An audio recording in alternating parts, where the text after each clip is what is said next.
Yes. Go ahead. Okay, yeah, thank you very much. And that's now a hard start for me, and I understand the pain. And yeah, we'll see afterwards why I did not use netconf for my approach, but that's still on the to-do list as well. So I'm Patrick, and I hate boring, repetitive tasks. So probably you as well. You do automation, so then I'm not the only person. So you probably have seen this this picture already. So I always try to improve as well and see other approaches how I can make my life easier. And at the end, I try to make the life of the customers easier as well. Based on that, I try to as well using AI to generate some nice picture or to move the topic from before into my or our world at the end into network automation. So that's kind of what happened. If I can't remember which tool I was using, but I try to picture what we are facing at the end. So maybe the question, why this session? So during the last, or as AI is all around, first of all, I started looking into the toolings and possibilities there. I tried to get as deep as possible and started creating some MCP servers, mainly for Cisco at the end, or the tools which I'm working mostly with it. And then I did the presentation at Cisco Live as well, but at the end, I came across, or this was during our last CHNUG meetup, and I had the feeling, why? Because it doesn't matter which tool I'm using at the end to showcase or to work with AI at the end or for network automation. So that was the reason why I had the feeling it could be interesting to use the GMP stack, like the telemetry data, for my AI or MCP project as well, because at the end what I need is data. I need some infrastructure data, and then at the end I can do some magic with it.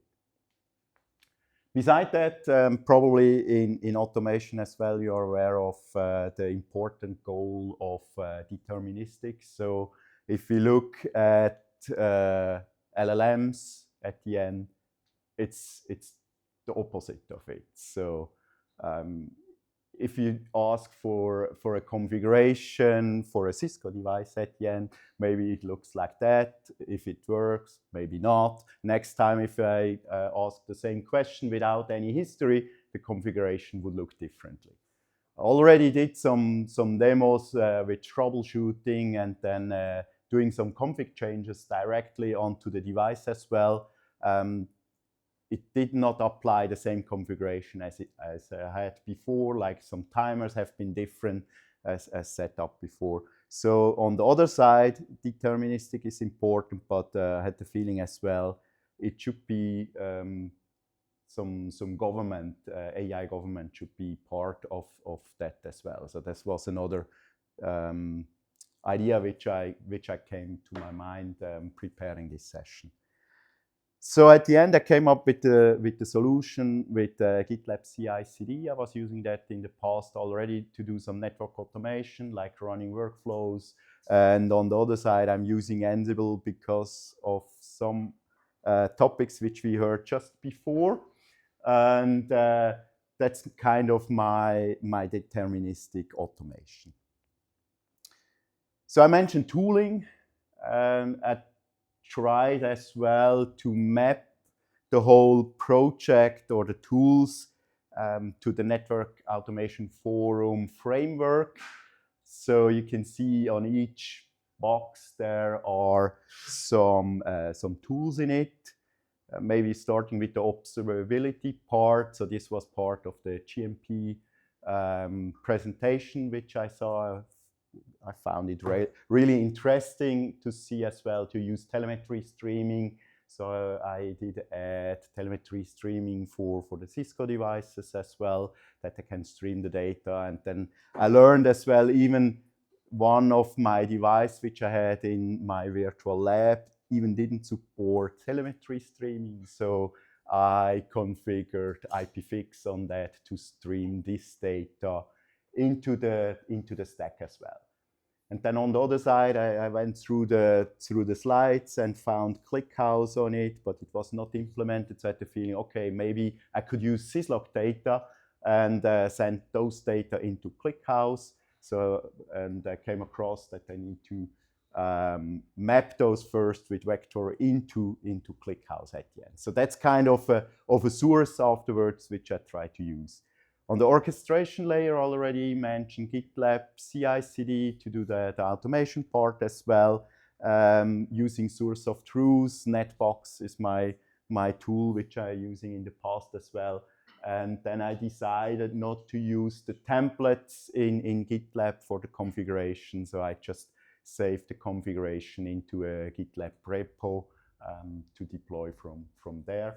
Using Ansible to deploy the configuration. It's CLI configuration right now, but there is some light at the horizon as well for the iOS 6 devices. And then I have the syslog telemetry data, IPFix, etc., which I'm using from the devices. Last but not least, presentation layer.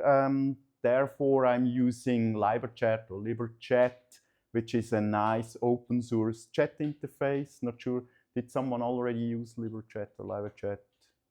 Just looking around. So someone. The cool thing there is you can add an LLM which you like. Even you could use Olama, local LLM, or cloud LLMs. You could use Claude or OpenAI as well. In my case, I will use Claude Sonnet, which is running in AWS Bedrock at the end. That's more like how I can consume the data. First was using Mistral as well.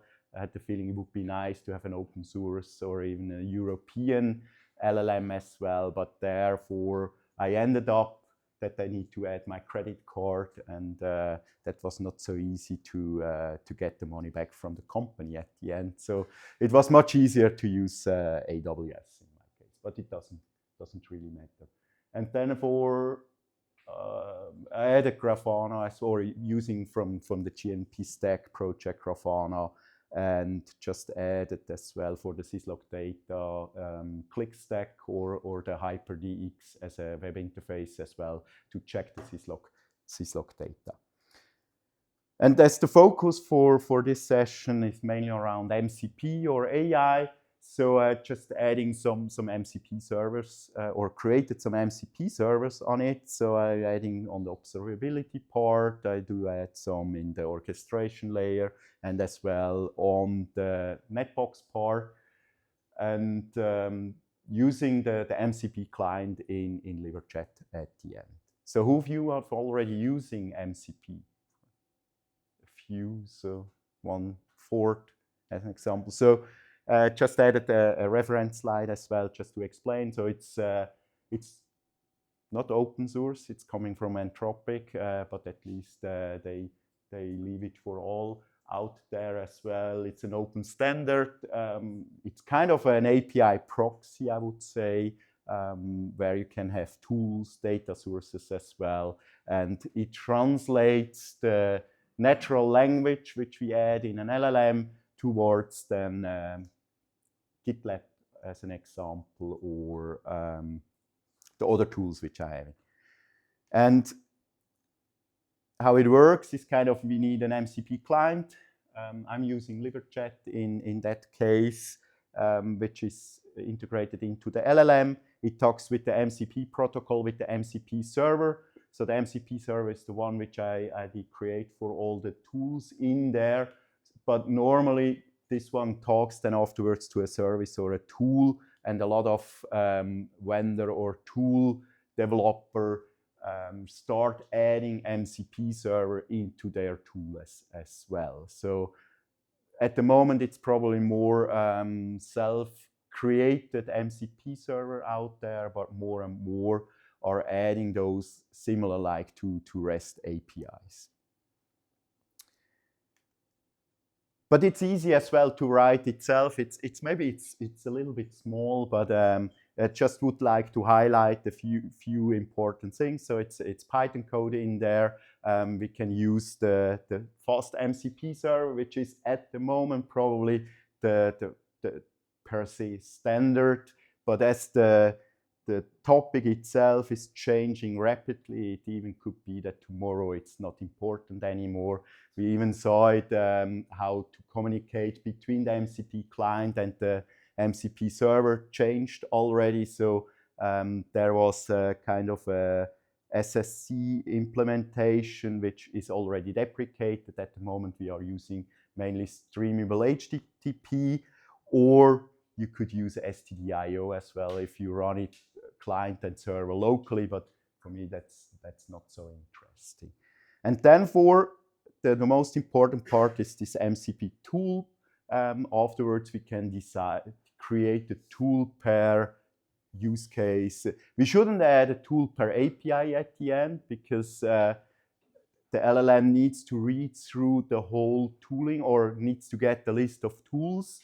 And if you have a application which has up to 500 API endpoints, then probably takes a lot of tokens, which at the end ends up into cost if you are using a cloud LLM at the end. So the rule of thumb is around maximum 50 tools which we should provide in an MCP server, that it still be readable at the end.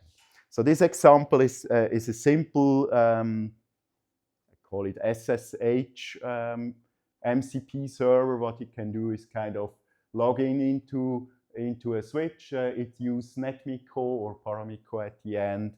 I just use it for a Cisco device, but it's even possible to use other vendors as well, just adding the different vendor type into the call, and just need to specify at the end the IP address and username, password, and then the commands itself, the show commands as an example, are generated by the LLM. So with the knowledge what the LLM has to provide to the device itself.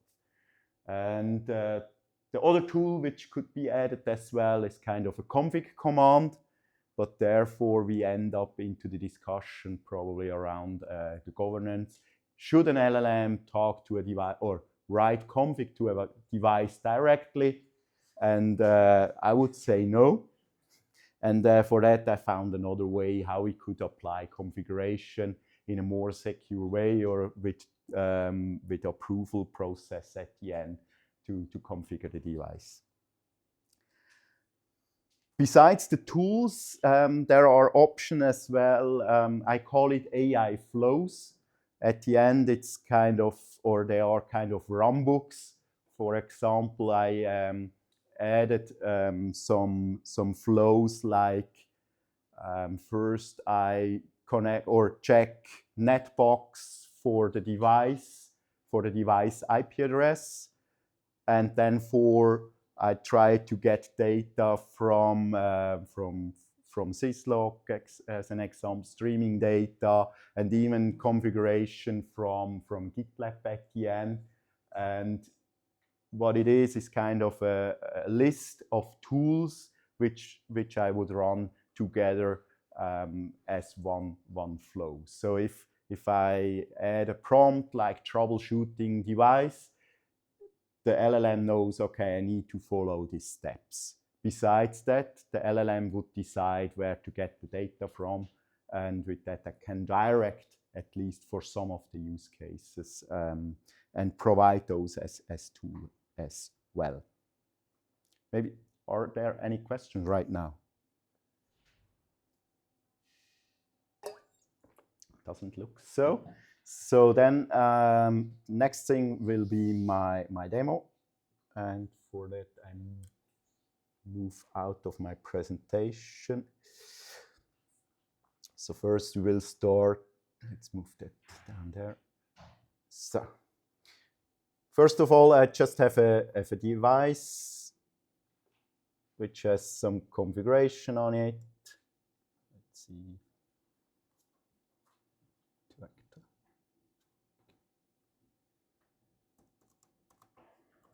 As example, you can check VLANs. Okay. And then I mentioned I have NetBox in my setup as well. So I did create some sites. And as an example, a site can have a device. And the device itself has a primary management IP address. So that's the one which I'm using afterwards to connect either via SSH or how I can deploy configuration with Ansible at the end. So I mentioned Grafana as well with the data which I do stream in from the devices. So still it looks great to have some data in there. And as a dashboard as well, the syslog data. So there is a lot of noise in it, like from the streaming data, but sometimes there are even some more important information, like a user was logging in, doing some configuration changes. So those I will access afterwards via my MCP server. Okay, then I have GitLab. In the GitLab, I decided to have as well my config backups as an example. So I have a baseline configuration, so that's the full CLI configuration, and as we heard before, it's interesting to put this configuration onto the device. In my case, I'm using config replace because I even had the same issue with no VLAN or changing VLAN and so on. So I download the configuration and apply. As I mentioned, in the future there will be a nice functionality with config replace or atomic config, which then should support that as well. Okay, so now let's move over to my LibreChat.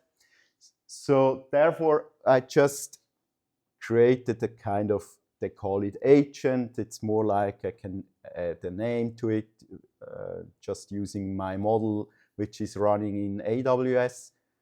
And now I can start talking to my MCP server using this chatbot. And as an example, I would like to troubleshoot. Okay, that was too fast. Maybe let's start. Troubleshoot a client issue at site 1.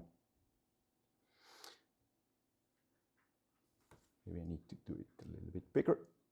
So now the assistant is checking which tools could match, and it came across, it found a flow to run troubleshooting, and at the end, was nice as well, I can always check which data are sent to my MCP server. So in that case, I just sent the site information, and now the LLM, or at the moment the MCP server, is getting this data from NetBox. Let's see the result. It's more the detail, and afterwards we get a nice view what's happening in there. So I get the primary IP address. I see, okay, the data is active. I have some syslog messages, but nothing really important. There is a config diff as well. And let's see what happened. If there was a config change in there, so this means the running configuration is different from my backup configuration, and now I have different options. As an example, I could say, okay, let's do a rollback of the config, and now what's happened is it starts the GitLab pipeline at the end, which does the config replacement, which is running on the device. And I added also other options like adding configuration as well, which then, so now the pipeline has been started. Let's move over to GitLab again. So build pipeline.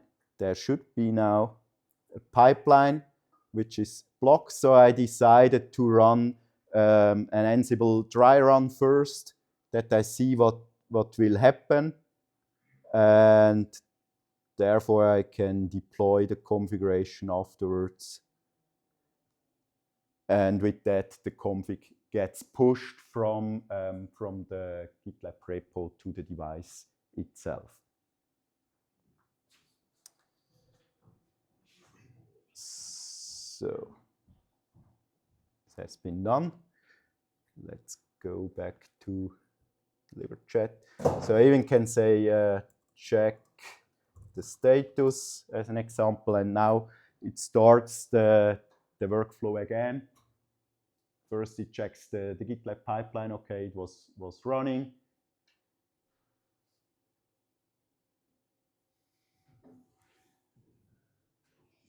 Can even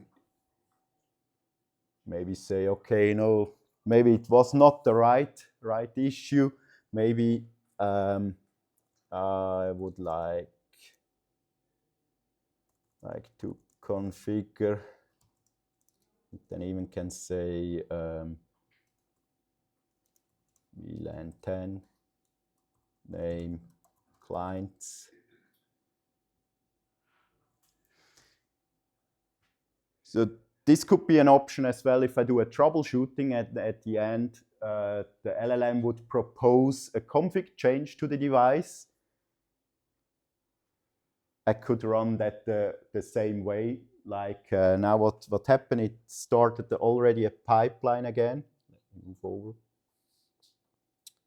Where it is. Okay. So now I have a new pipeline. Already had the dry run again. See, okay, this VLAN 10 will be created. And I can apply the configuration, and the VLAN should be configured afterwards on the device itself. Okay. Or if I would like, I could also do a config update or a baseline update if there is a change happening and I say, okay, this change was by intent, and I would like to save that configuration. I could run the pipeline for collecting the configuration. It will upload it to the Git repo, and it creates a merge request at the end, and I can approve the merge request, and the configuration gets saved into the repo again. Okay, then maybe some key takeaways. So I'm using a single source of truth. Still something which I see a lot of customers do not have yet. And yes, it doesn't solve all problems there. Even there, we need to add data to it. The question is how to add the data to that. That's something else. And then starting with that, we can use a deterministic toolchain to apply the configuration. And therefore, we can add afterwards some AI on it as well. Just as another interface, still, a lot of customers are using a UI as an example, but if we see possibilities, if we have one internal chat interface as an example, why not use that to do all the troubleshooting, configuration, and so on? For me, it's like something different, or in addition to a UI. I can access multiple tools at the same time. I can do a comparison. I can check if a config is running on a device as an example, if OSPF is there or not. It's really easy to use at the end. And it's also easy to write an MCP server, as you have seen. So I added everything into my Git repo as well, so you can download it from there. And just adding as well in the slides some reference into it. The GMP stack is in there as well, and the NetOps stack with all the tools which you can deploy in Docker as an example, or the network framework. Yeah. Besides that, thank you very much, and yeah, would be interesting to discuss with you afterwards with the beer as well. Thank you.